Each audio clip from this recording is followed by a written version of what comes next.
Hello दोस्तों, स्वागत है आप सभी का हमारे YouTube चैनल पे। तो आज हम लेके आए बहुत ही प्यारी सी लाचारी गीत है, तो आइए सुनते हैं और आनंद लेते हैं। चुटकी भर से नूरावा डाल के गईला बारे बलमू, चुटकी भर से नूरावा डाल के गईला बारे बलमू, सपनवा कैला ना हमारे नाई हरे कलोगवा, सपनवा कैला ना हमरे नई हरे कलोगवा, सपनवा कैला ना।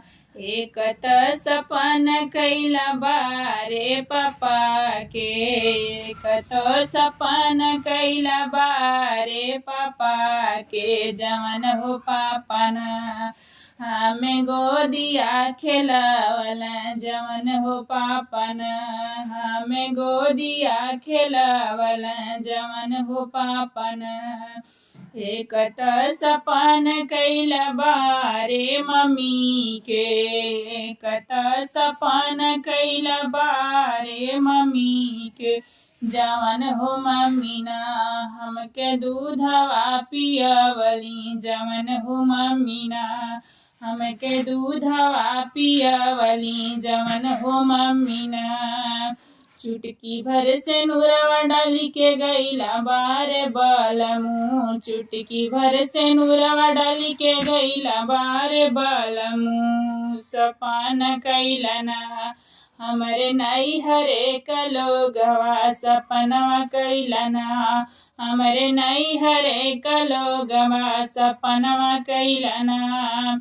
एक त सपन कैला बारे चाचा के, एक त सपन कैला बारे चाचा के, जवन हो चाचा ना हमार पाऊआ पखरल, जवन हो चाचा ना हम गोदिया खेलावल, जवन हो चाचा ना। एक त सपन कैला बारे चाची के, एक त सपन कैला बारे चाची के, जवन हो चाची ना हमें गोदिया खेलावली, जवन हो चाची ना। चुटकी भर से नूरवा डाली के गईला बारे बलमू, चुटकी भर से नूरवा डाली के गईला बारे बलमू, सपनवा कैला ना हमरे नई हरे कलोगवा, सपनवा कैला ना